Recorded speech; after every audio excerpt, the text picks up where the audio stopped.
Hey everyone, welcome to another top 10 video. In this video I'm going to be going through the top 10 art from Adventures in Forgotten Realms, the regular set. If you missed it this morning, I posted a video on top 10 art from the Adventure AFR Commander set, or whatever Commander product. So check that out if you missed it. I'll post a link in the description of the video as well so you can check it out. But this is from the main AFR set, top 10 art cards in my opinion, of course, all subjective. It was difficult because there's a lot more cards obviously in the main set, but these are the top 10 cards, the top 10 arts that really spoke to me the most, that I enjoyed the most. So here we go, number 10, you meet in a tavern. I just like the general mood here, you know, friends all meeting together in a tavern, talking about whatever adventure they've gone through, and you know, they each have their own character, their own detail. You have kind of very blurred backgrounds, just, you know, there's things going on in the background, but it doesn't really matter.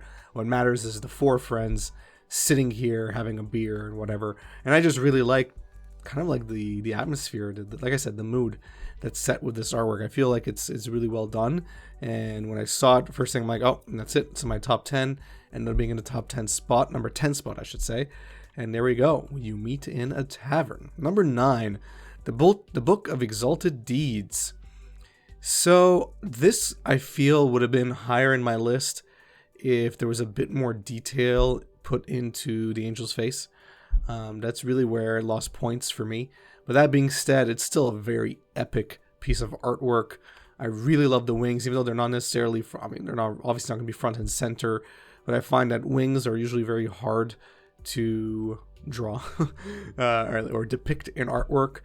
And here, they're really well done. Again, there could have been a bit more detail in the feathers. I feel like there's been a lot of blurring in this art, but at the same time, very, very cool, very epic-like, you know, epic-like shot or scene.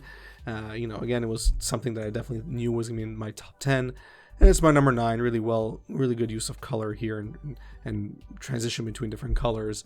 But, you know, it really did lose points because there was a lot of blurring. If there wasn't as much blurring and smoothing, and you could see a little bit more of the lines and the details, this would have been way higher on my list. Speaking of a lot of detail, let's look at my number 8. So, Jaded Sellsword. This is actually would have been higher, but I just felt like the other ones were I don't know if better is the word, but they just deserve the higher spot. But Jaded Sellsword is really, really well done. First of all, a lot of detail in your sellsword here.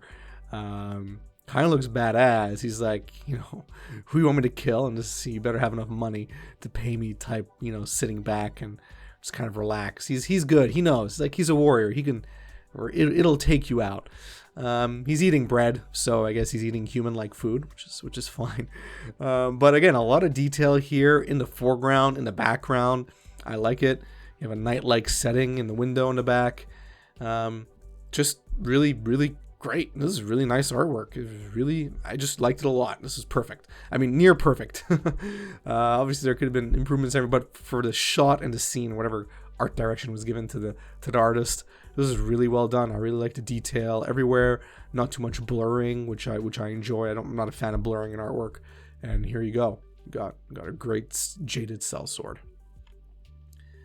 Number 7. Again, sorry, lack of high resolution versions of this artwork on the internet right now, but Rhyme Shield Frost Giant. So forget the word giant for a second. I just like the way this artwork depicts how huge this giant really is, because those are polar bears. All right, polar bears are big. You know, so like a regular human is, you know, maybe a bit taller than them when they're on all fours. So just kind of look, just imagine the size of this giant. That's what really got me. I was like, okay, this is cool artwork, and I realized, oh no, those aren't like little pets. Those are polar bears. Those are regular size adult polar bears. So I just really thought that was really cool. I love the sunset or the sunrise in the background as well. If it was something that wasn't necessary, but it was put in there, and it kind of illuminates the rest of the clouds even more into the foreground and going off into the top of the card, at least card frame. So I think that's really well, you know, it was actually paid attention to it and made it work into the entire artwork, into the entire art scene. And yeah, I like the details on the giant as well. A bit of blurring on the bottom part, but a lot of details on the upper half into the, you know, armor and the shield. So yeah, this was just a great piece of artwork. I love this. This is epic as hell. And that's my number 7. Number 6, it's really unfortunate there's no high resolution version of this artwork yet, but Skullboard Merchant has a lot of what I like in artwork. It's very busy, a lot of like little items and details that you could go through, and you could look at the artwork a few times and spot something that you missed last time. It's exactly what I love to see in artwork, at least in MTG art, and Skullboard Merchant definitely has that. You got the black cat in the background. I mean, that gets 10 points just for that.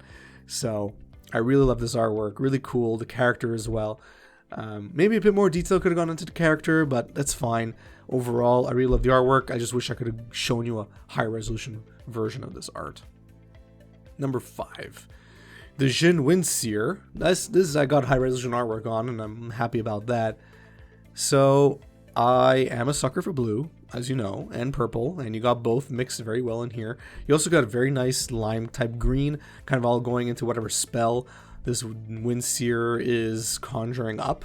And I just really like the whole whirlwindy or twister-like effect that you have leading up to the vision. And you also have a background as well, so there's stuff going on in the background. You could tell that they're in a certain type of, I don't know, town or city or world, based on, you know, the minarets and all that you see in the background. You got angels or birds. I'm going to assume they're angels or maybe potentially birds flying in the background, and just something crazy is going on, something you don't necessarily want to be on the wrong side of. And I just really like the mood and the atmosphere that this artwork sets. Really loved it, so I knew this was going to be higher up on my list. Alright, you got a sick-ass blue dragon as my number 4. Or I have a sick-ass blue dragon as my number 4. I feel like the card frame doesn't do it justice. Look at the actual artwork. I actually managed to find a high-res version on the Instagram of this artist. And that is sick. That's just, I love it. You all know I'm a sucker for dragons, so maybe this was higher on my list than it should be, but this is really well done. I actually like all the dragon arts, or you know, all the like the blue, black, red, all those dragons in this set. I like the art from all of them, the extended art at least, but the blue one is definitely the one that made me happiest. And you also got nice blue and gold mix as well, which I mentioned before in my top 10 art videos. And you got it here. It's perfect. I really love this art. It's my number 4. I don't know what else to tell you. It's my number 4. It's really great. I love the detail in the arms, or whatever, the front paws of this dragon, and the electric. So it's not breathing fire. It's breathing like electrics, like fire or electric bolts or whatever, which is friggin' sick. I love that as well. It's very befitting of the blue, yellow, or blue gold coloring. Yeah, perfect. Blue dragon is my number 4. My number 3, this is both a serious and a kind of a funny scene. So you could tell like these 3 heroes, our adventurers, are not having a good time with this Froghemoth, which by the way is also a very hilarious name for this creature. It's a frog horror. Yeah, so I mean the Froghemoth, either, you know, intentionally or unintentionally, looks like it's smiling, like it's having a fun time, like it's clearly eaten one of the adventurers, and that guy is definitely dead, unfortunately, or most likely dead.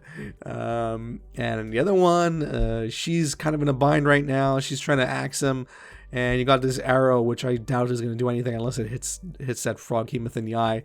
But I just really love this scene. It's just really well done. Like I said, it's kind of funny because the monsters, the frog horror is laughing and we're smiling in a way, but they're also kind of serious because it looks like they're not doing well.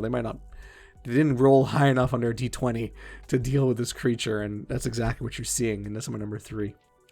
All right, number 2, Tmat. All right, so this is just kind of epic in many ways. First of all, that is a huge dragon god. Dragon god. They didn't make it a Hydra. They could have, but I guess the Lord didn't allow for it, and I'm happy it didn't. This is a dragon god. It has 5 heads. Sure, even if it had 1, it would have been fine, because look at its sheer size. Yeah. This is, and by the way, if you haven't noticed, like they're all different colors too. So you have the green, blue, black, red, white, which is very, very nice as well. So it's kind of like an amalgamation of all the separate colored dragons. This is so epic. You have the disciples, or at least these people that are begging the dragon god, please don't kill me. And yeah, you see at least what seems to be the black dragon head eating one of the disciples. So this is just epic in all ways. This is artwork that I would want to put up in my wall. Beautiful. It's just beautiful, beautiful, beautiful artwork.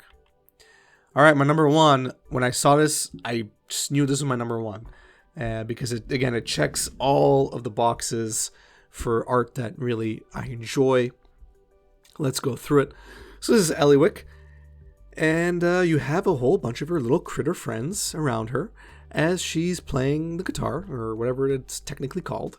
And yeah, it's really cool. Again, it's one of those pieces of art where you could stare at it, look away, look back, you'll notice something new. Like, it took me a couple of looks to notice that there's like an owl or a bird on the top right, or sorry, the top left hand of the art, on us, like, kind of sleeping or sitting on that tree, which is really cool. I completely missed it.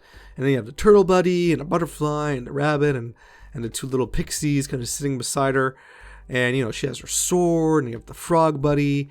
And again, there's just so much detail put into this. There's detail put into the background as well. It could have easily been blurred, but clearly the artist was told, you know, spare little expense in putting as much detail as possible into this artwork. I really, really love this art. It's really great. A lot of detail in the character herself, Ellie Wick. You have the glowing card as well, or whatever it is on the guitar. This is great. There are a few things that could have been done to this artwork to make it better. I think it's right there, and it's really my number one. And that's it for my top 10 AFR card art. What do you think? What would your top 10, or what would your top 3 be? Really curious to hear from you, and what you thought about my top 10 as well. Like I said, check out my top 10 video from this morning from the AFR Commander set. And yeah, if you enjoyed the video, please give it a thumbs up. If you enjoy my content in general, please subscribe. Hit that notification bell. Follow me on Twitter, Facebook. Share my content on social media. Watch it start to finish like you're doing right now. That all really helps me out a lot. Really goes a long way. So thank you. If you want to support this channel on Patreon, check out the Patreon link in the description of this video. Check out the Patreon Rewards program. There's a video on my Patreon page that kind of describes it all in a nutshell. And I'm not kidding here. You know, I do giveaways. I give away thousands of dollars in rares and mythics to real people around the world. My Patreon is set up to make you money, not me. The money that you put into Patreon is returned to you in the form of rares and mythics at the end of every year. You're almost guaranteed to break even and probably make more. July is a great month to do it because you need to be a patron for at least 6 months to be eligible for those rewards. So if you sign up before the end of this month, you'll be eligible for the rewards at the end of every year. But don't worry, even if you do it after July, you know, you won't get rewards at the end of this year, but you will at the end of next year. And it'll also take into account the months you were a patron this year, because you could get up to 24 months. So it won't be a waste. But yeah, check it out. Would really appreciate your support there. Thanks, and have a good one.